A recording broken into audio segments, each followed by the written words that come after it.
ఈ 2 సంవత్సరాలలో దళితులను ధనవంతులు చేసే విధంగా నువ్వు ఏ ప్రణాళికలు రూపొందించుకో, నీకు ఇంతవరకు వచ్చిన రూపాయి కంటే రూపాయి ఎక్కువిస్తా.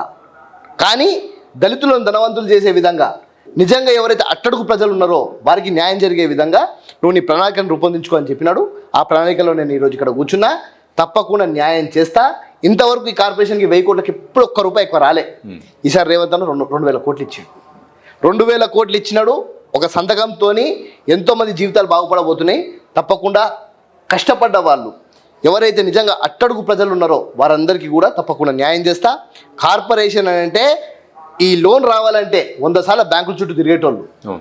ఒక యాప్తో పాటు కేవలం ఒక క్లిక్తోని వాళ్ళ ఇంటికి లోన్ వచ్చే విధంగా చేస్తా. మొత్తం పూర్తి స్థాయిగా టెక్నాలజీని కూడా వాడి తప్పకుండా అదన్నీ న్యాయం చేస్తా. కార్పొరేషన్లలో సరైన నిధులు ఉండవు, చైర్మన్గా ఉన్నా కానీ పూర్తి స్థాయిలో అధికారాలు ఉండవు, ఏం చేయాలన్నా కానీ చేయలేని పరిస్థితి ఉంటుంది. పై స్థాయి నుండి మినిస్ట్రీ వాళ్ళ ఒత్తిడి ఉంటుంది. 2 సంవత్సరాలు చూస్తుండగానే 2 సంవత్సరాలు అయిపోతాయని ఒక పేరుంది. ఇలాంటి సందర్భంలో, ఇలాంటి సవాల్లో ఒకవైపు వచ్చిన నిధులు కూడా పక్కదారి వెళ్ళిపోతాయి, వేరే దానికి ఉపయోగపడతారు, సప్లాన్ నిధులు కూడా ఉంచరు అని కూడా ఒక ప్రచారం. దీంట్లో ఎట్లా ముందుకెళ్తారు? ఇప్పుడు సప్లాన్ నిధులు అనేవి వచ్చిన నిధులు 41 డిపార్ట్మెంట్లు ఉంటాయి. ఆ 41 డిపార్ట్మెంట్లలో దళితులకు సంబంధించి ఎక్కడెక్కడ ఉంటాయో ఆ డిపార్ట్మెంట్స్ త్రూ డిస్ట్రిబ్యూట్ అవుతాయి. కార్పొరేషన్కి సంబంధించి మంత్రుల ప్రెషర్స్ ఉంటాయి అని అంటే ఈరోజు మన రాష్ట్రానికి సాంఘిక సంక్షేమ శాఖ మంత్రి స్వయాన గౌరవ ముఖ్యమంత్రి రేవంత్ రెడ్డి గారు ముఖ్యమంత్రిగా ఉండి ఆ శాఖ అక్కడ ఉంది అని అంటే నేను మంత్రి అన్నట్టే. నాకు ఎవ్వరు ప్రెషర్స్ లేవు. నా ఒక్క రూపాయి ఇక్కడ నుంచి అక్కడికి పోదు. 100% నా మాట రేవంత్ అన్న ఆనాడు కాదనలే, ఈనాడు కాదనడు, భవిష్యత్తులో కూడా కాదనడు. ఎందుకంటే నా పనే ప్రజలకు పనిచేయడం. రేవంత్ అన్నకు నా నైజం తెలుసు కాబట్టి ఓ పోరగాన్ని తీసుకొచ్చి ఆనాడు ఎస్ఎస్ఎల్ చైర్మన్ చేసిండు, ఓ పోరగాన్ని తెచ్చి సీట్ మీద కూర్చోబెట్టిండు, ఓ గ్రీన్ పెన్ ఇచ్చిండు, గెస్టెడ్ సంతకం ఇచ్చిండు. ఓ సంతకంతో ఆల్రెడీ 200-300 అడ్మిషన్లు అయినాయి. ఇంకా ఈ సంతకాలతోని వేలాది మంది జీవితాలు బాగుపరుస్తా. సో మీ పదవీ స్వీకారం రోజు నేను గాంధీ భవన్లో ఉన్న టైంకు మొత్తం అంగరంగ వైభవంగా అక్కడ నుండి పాదయాత్ర చేశారు. ఈ సంక్షేమ భవన్ వైపు మొత్తం ఒక రకంగా గాంధీ భవన్ ఊగిపోయేలాగా ఆ కరతాళ ధ్వనులు అదంతా చేశారు. ఎందుకు? బల ప్రదర్శన కోసం, దేనికోసం అంతా చేశారు? అంటే వాస్తవానికి అది వాళ్ళు నా మీద పెట్టుకున్న నమ్మకంతో వాళ్ళు నా దగ్గరకు వచ్చినారు. అది మనం ఎవరిని కూడా బిర్యానీ వచ్చే మీకు బండు పెడతా అని చెప్పి ఎవరిని తీసుకొచ్చిన వాళ్ళం కాదు. అది వాస్తవానికి 37 కార్పొరేషన్లలో నాతో పాటు ఇంకా కొంతమంది దళితులకు వచ్చేది ఉండే. వాస్తవానికి అర్హులైన దళితులు చాలా మంది కాంగ్రెస్ పార్టీలో నాయకులు ఉన్నారు. కానీ ఫస్ట్ రిలీజ్ అయిన 37 కార్పొరేషన్లలో నేను ఒక్కనే దళితులు ఉండడం కూడా దానికి ఒక బీజం అనుకోవచ్చు. 37 కార్పొరేషన్లలో ఒకటే ఎస్సీకి ఇచ్చిండ్రు, అది కూడా ప్రీతంకి ఇచ్చారు. కాబట్టి ప్రీతం దగ్గరికి అందరు దళితులు కలిసి వచ్చిండ్రు.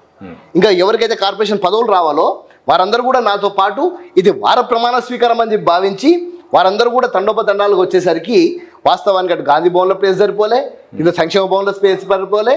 పూర్తి స్థాయిగా ఒక పెద్ద బహిరంగ సభ దాని పరంగా మనం చూసుకున్నట్టే అయింది. అదంతా వీళ్ళు నా మీద పెట్టుకున్న నమ్మకము.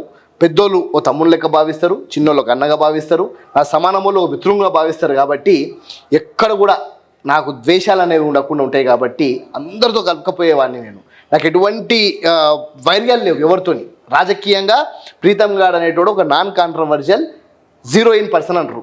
అంటే నీకు నాతో కోపం ఉన్నా నేను వచ్చి నీకు సారి చెప్తా, నాదేమో తప్పు చెప్తా క్షమించు బ్రదర్ అని చెప్తా. నా దగ్గర నైజం ఉంది. 100 మెట్లు కిందికి దూతా ఓని కలవాలనుకుంటే. ఇప్పటికి కూడా ఈ కార్పొరేషన్ ఆఫీస్లో అందరూ జిఎంలు కానీ ఎండీలు కానీ ఇక్కడికి పిలిపించుకుంటుండే. కానీ నేను వాళ్ళ రూమ్లలోకి పోతున్నా. సార్ మీరు ఎందుకు వస్తున్నారు సార్, మీరు పిలిస్తేనే వస్తా కదా అని పాపం మా సీనియర్ ఆఫీసర్స్ అంటున్నారు. నేను వాళ్ళకి చెప్పింది ఒకటే మాట, నేను యంగ్స్టర్ని 10 సార్లు తిరుగుతా అటు ఇటు, మీరు మీ పని చేసుకోండి. నేను ఇక్కడికి వచ్చిన ఒక గెస్ట్ 2 సంవత్సరాలు ఉంటాయి ఇక్కడ. మీ అందరికీ నేను గైడ్ చేయడానికి వచ్చిన. తప్పకుండా మనం అందరం కలిసి ఒక ఫ్యామిలీగా పనిచేద్దామని. అందుకే నా కార్పొరేషన్ ఎంప్లాయీ ఎవరిని అడిగినా చెప్తారు, మా చైర్మన్ గారు మాకు మంచి వాళ్ళు వచ్చిన పోయి అని అంటారు వచ్చిన ఇన్ని రోజులకి. సో ఒక వాతావరణంతో మనం పనిచేసుకుంటాం కాబట్టి అంతమంది జనాలు ఆ రోజు తరలి వచ్చిండ్రు. నిజంగా చాలా మందిని చూసి బాధ కలిగింది. కొంతమంది పిక్ పాకెట్లు అయినాయి ఆ రోజు, కొంతమంది తొక్కిసలాట అయింది, కొంతమంది కింద పడ్డారు, కొంతమంది బట్టలు చిరిగినాయి. ఆఖరికి నేను పెట్టుకున్న పర్సనల్ సెక్యూరిటీని కూడా వాళ్ళని నూకేసి అసలు చూసుకుంటే కొంతసేపట్ల సెక్యూరిటీ లేదు, పోలీసులు కూడా చేతులు లేపేసి ఏమా వల్ల కాదని. అయినా కూడా రాత్రి 8:30 దాకా, పొద్దున 11కు మొదలైన జాతర రాత్రి 8:30 దాకా ఆఖరి మనసుతో ఫోటో దిగేదాకా ఇదే కార్పొరేషన్ ఆఫీస్లో అందరితో ఫోటో దిగి పంపించిన.